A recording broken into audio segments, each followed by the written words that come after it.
What's up, guys? Welcome back to my Deadlock replay analysis series, where I analyze my replays until I become an Eternus player. Today, I bring you guys a real replay analysis. I'm done just commentating over my gameplay and glazing myself and complaining about my teammates. This time, I'm gonna take this shit seriously. I had time to think about this while I was on my one-day break, and I know what Deadlock is all about. It's about playing with your team, being objective, and taking your mistakes for what they are. So that's what I'm gonna do today.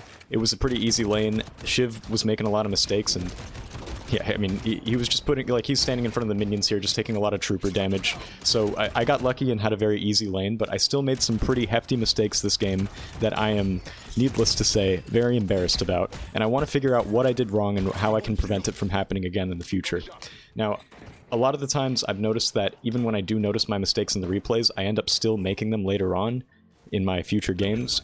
But, I mean, maybe that's just because I haven't been doing this for long enough. It's only been about, like, 16 days plus since I started doing my replay analyses, and most of the replay analyses aren't really very good at analyzing. I didn't spend enough time analyzing what I was doing wrong or right.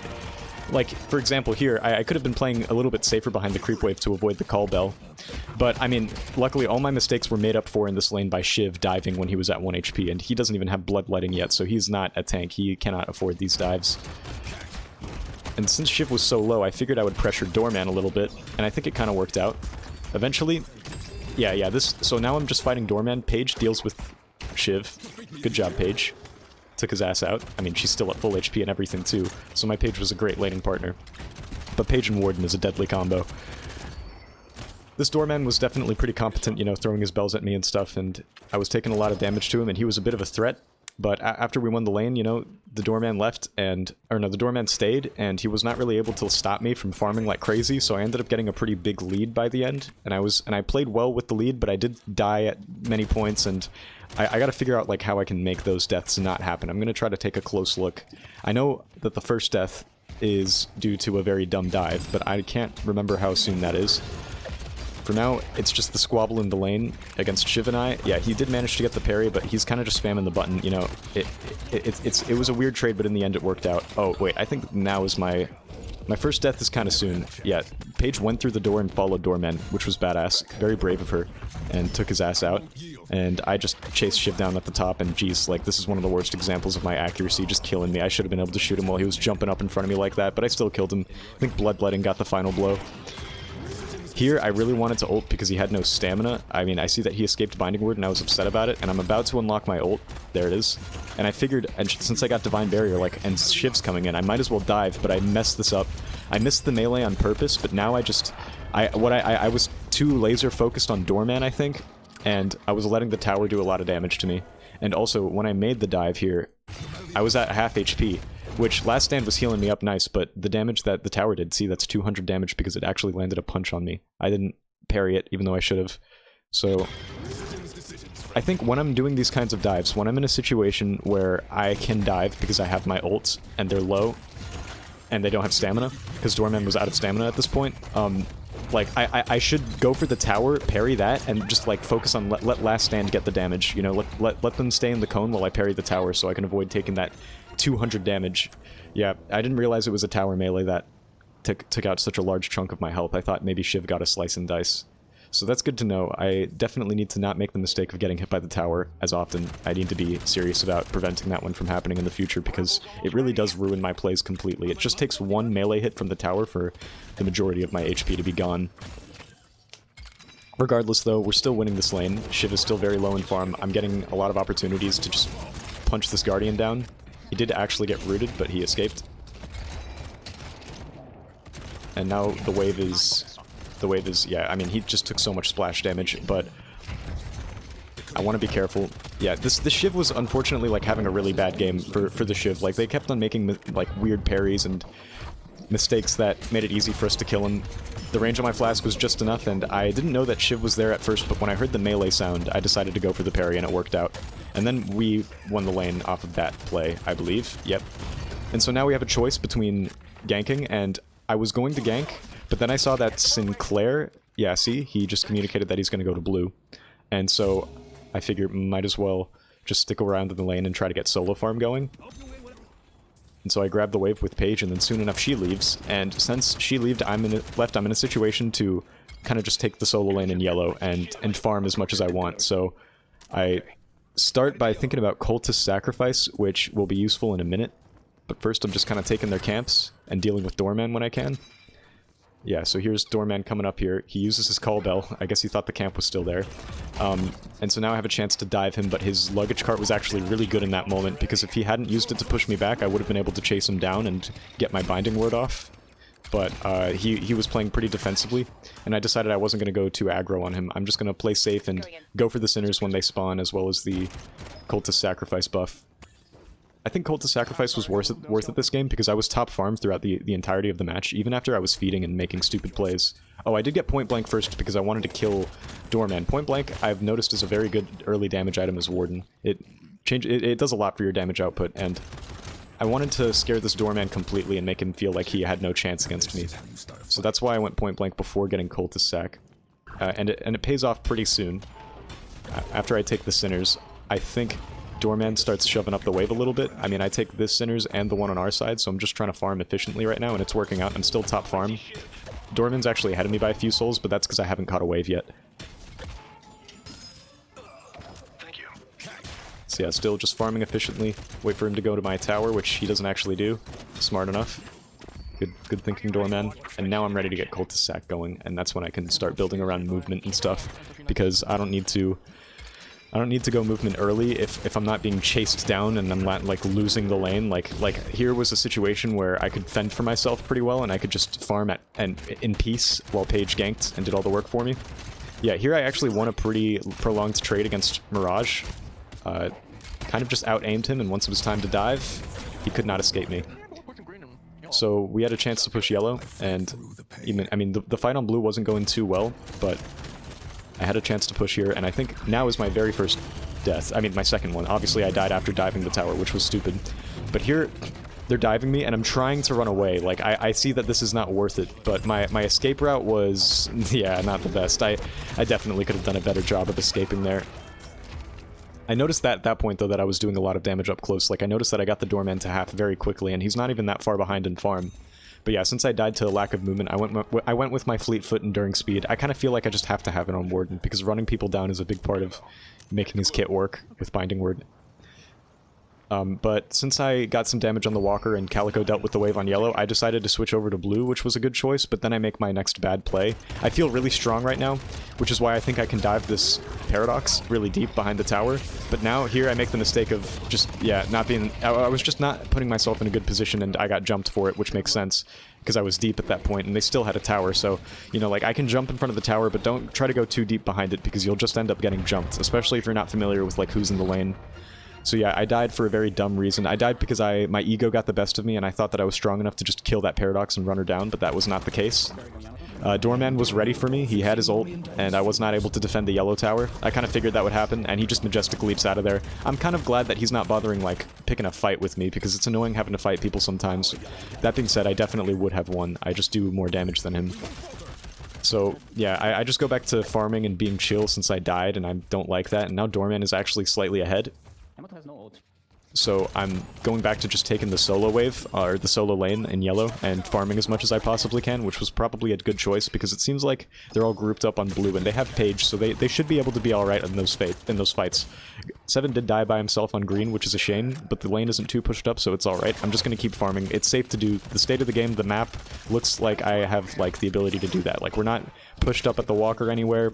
The fights are going okay, because our lanes are shoved. I can just maintain the agenda of getting super fed in the solo lane, and that is exactly what I do. So now I'm 15k. Cultist Sacrifice is very good. I think especially when you're taking a solo lane, Cultist Sac is just, it's a great way to max out your farm. I don't know why I used Binding Ward on him just now, but then I see Mirage trying to dive me, so I use Fleetfoot Willpower and just get on out of there. I've been trying to be more intentional with Fleetfoot and Willpower. Once I have that, I shouldn't ever die, because if I have those two abilities up, I should be able to just run away from every situation. It depends. Sometimes I'll get caught by, like, Billy, because he can dash into me and then knock me up, or Dynamo can stop me from running around. Like, knockups fuck up Warden pretty bad, because his whole thing is moving fast on the ground. Not really like air mobility so much. So that's definitely something I have to be worried about. Same with the Mirage Tornado, but I was just too fast for it. But yeah, as long as I save Fleetfoot and Willpower for when I need to run away, and not exclusively for when I'm going in, I definitely will survive a lot more in these games. I'm glad that I would have died. A past version of myself would not have saved Fleetfoot and Willpower, and I would have died there. So I'm glad that I had that to run away from Mirage and Doorman, and Paradox, who was coming in. So now the wave is pushed up to me, so it's free. I'm just gonna go on and grab this. More souls. I'm 18k now, so now I'm ahead of Doorman again. And yeah, just maintaining the agenda, keeping the lead. And I'm ready to get Hollow Point. Oh, I did get Hollow Point and Bullet Resist Shredder already. So here I itemized kind of wrong from this point forward. So that's there. I make an itemization mistake that I want to point out soon, but it doesn't happen yet. So in the meantime, I just push this walker, and I think I do take it down. First I'm focusing the walker, but after I get Binding Word, I start focusing Mirage, and I realize that I have a shit ton of damage output, even without Hollow Points up, and he dies again to me. Man, Morden can be so nasty, man, with his gun. And now that I have 5.6k, what I should be doing is farming for Spellslinger. Spellslinger is ideally the best next item, because I already have the cooldown reduction on the flask, so I can send those things out whenever I want. I have Fleetfoot, I have cooldown reduction on Willpower as well, but instead I get Fortitude, which is still not a bad choice. Having some extra sustain is good, and I need to heal and stuff, but like Fortitude might not have been bad, but what I buy after Fortitude definitely is. So here I go for a really big dive on Yamato, and this is actually probably the craziest play I make this whole game. I should have died here, but then I avoided the Walker Beam, and I killed both Mirage and Yamato in the closet. And then as I'm running away from Paradox, she starts chasing me down. And then I have my maxed out Willpower go up, so I get 600 barrier, and then she dies too. So that dive was crazy. I should have died there, but buying Fortitude saved my ass. I had the Vitality investment and the extra health from Fortitude, and it let me survive that whole interaction. So buying Fortitude was definitely not a blunder. It immediately paid dividends. So there's no doubt that buying Fortitude wasn't a blunder, but choosing Intensifying Mag and Headhunter here was, because I should have gotten spells. I should have been saving for Spellslinger at this point, because before I bought Headhunter and Intensifying Mag, I would have I had a like a vantage point to get the souls for Spellslinger.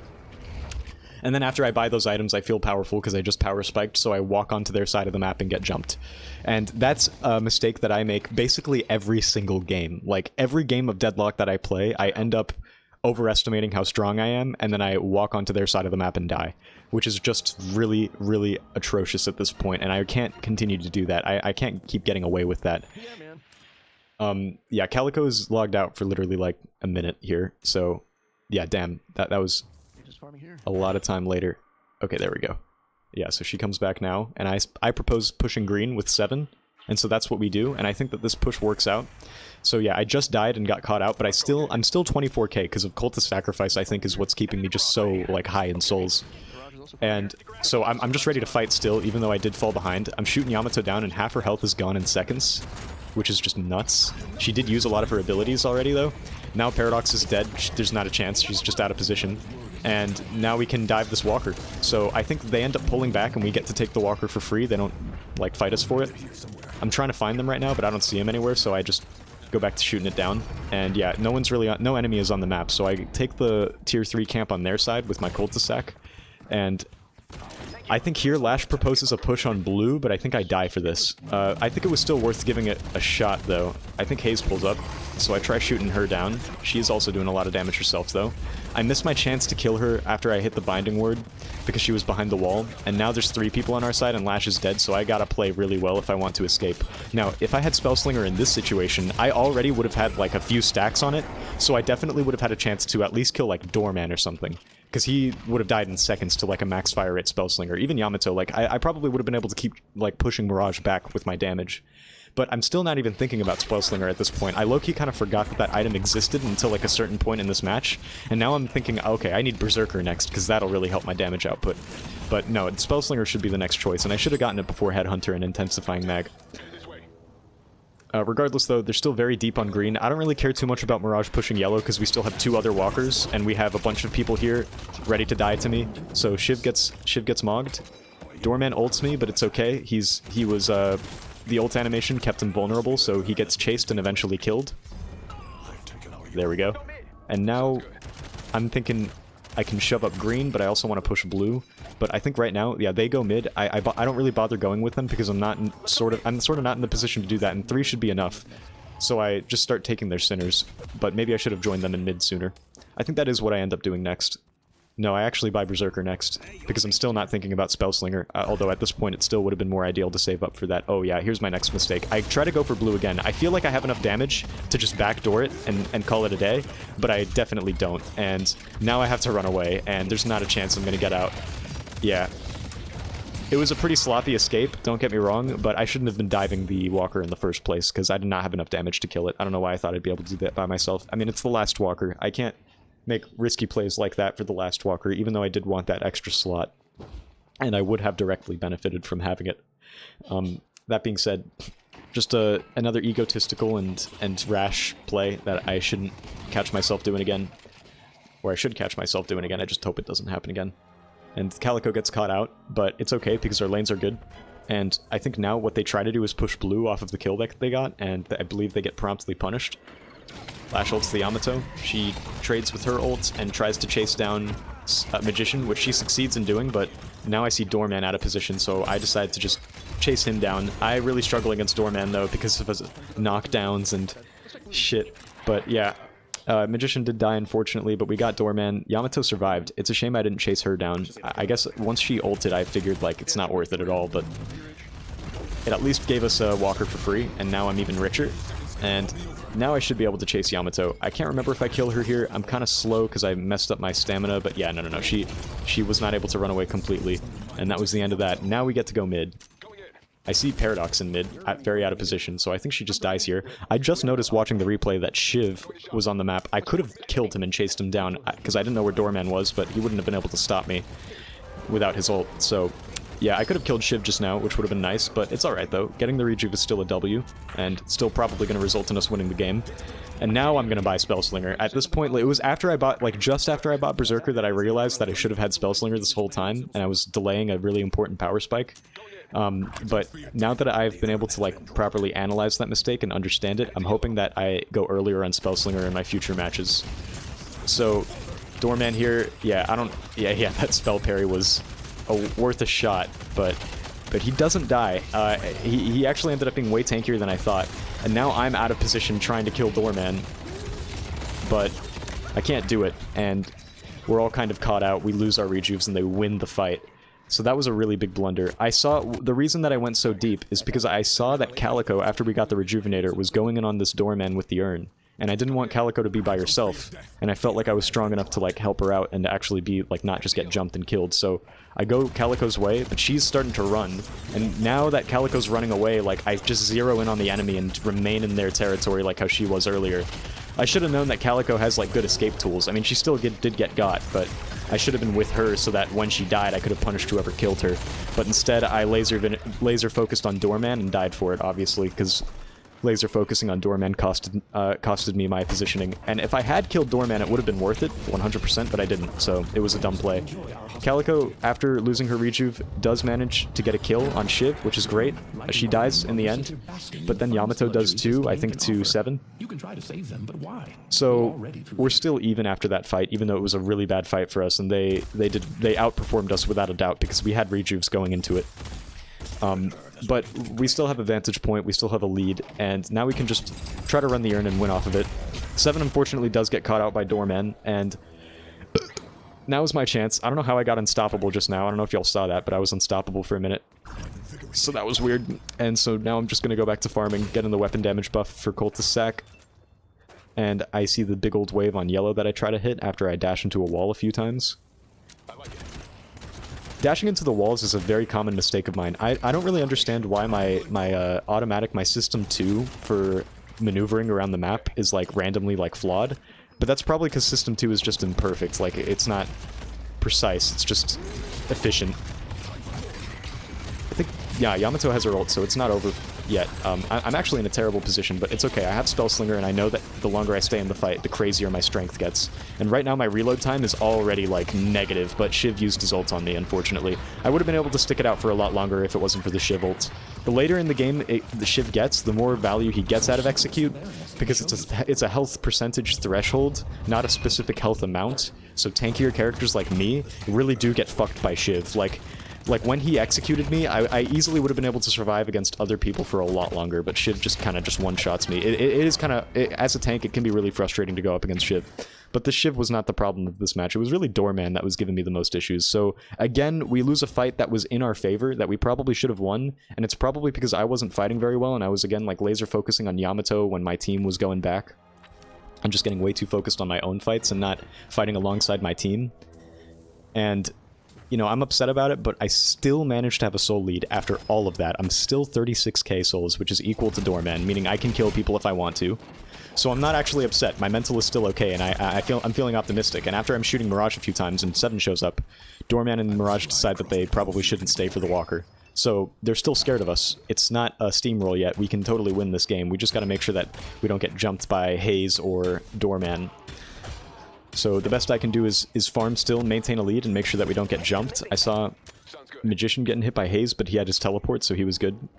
I'm at 32 souls, 32k souls, and I don't really know what to buy next, but here I just go for some damage on Haze, and I went for a dive, which was dangerous, but I did push him back.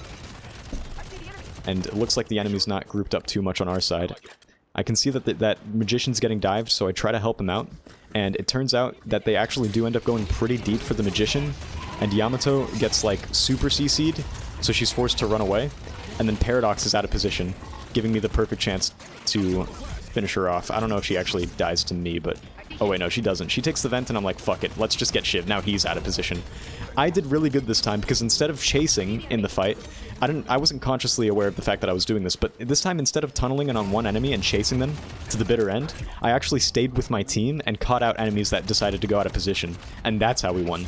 And, you know, that's probably something I gotta think about more when I'm team fighting as Warden, you know, like, wait for people to go in, and I can use my, like, my spells and my Binding Word and all of my counter-initiation shit to just fuck people up as soon as they jump onto our side, like how the Shiv did, and how the Paradox did. The Paradox managed to escape, but I got lucky and Shiv found himself out of position, and then from there we just got to steamroll them and start chasing them down and killing them. So yeah, there's like a pattern to, like, when I should be doing the things that I do that I haven't fully downloaded onto System 2. Right now it's like a whole, it's a bit of like an intellectual, like, cognitive thing. Like, I have to, like, use logic in my brain to, like, go by the steps of what first step 1, like, zone them out, wait for them to dive you, and then once they're out of position, you can counter-initiate them and kill them. And then once one of them on their team is dead, that's when we get to, like, tunnel in on people and dive them and just kill them all, because we're outnumbering them and they're at a massive disadvantage. So that makes a lot of sense. I mean, I never, like, I kind of had a basic understanding of that on some level, but I never, like, put it into words like that. So it's good to be aware of this shit right now. I feel like it's helping. So now we're definitely going to win because we went back to get the Rejuve after dropping the Patron. And, you know, after you drop Patron and get Rejuve, it's a guaranteed W. So I decided to push yellow. I think they try to catch me out of position by myself. Doorman and Mirage see me, so I just start running away. But they actually kind of chase me hard, but my teammates, my goated teammates, come to the rescue. The air vent does not send me nearly as far as I thought it would. But Yamato still dies, thank God. I was able to go fast enough to kill her. And now that one of them is dead, because they went out of position, like how I was explaining, we now can just go in and steamroll them as a team. And so I go in and start punching the Patron, and then I get cursed, so I'm like, fuck this, I'm out. And, yeah, I mean, I see the Patron's like half. I'm still trying to, like, punish people for going out of position, but Calico's in there, so I'm like, fuck it, let's shoot this thing, and that's GG. So yeah, obviously I made a lot of mistakes that game. I was saved by some efficient farming and also Cultist Sacrifice, which I am glad I decided to buy. My biggest mistakes were tunneling in on the enemy and getting out of position.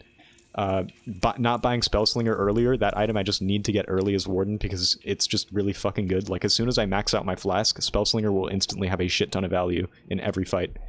So I need to really zero in on getting Spellslinger. And a big thing is parrying the fucking tower when I'm diving in lane. Anyways, that's the end of my video. Thanks for watching.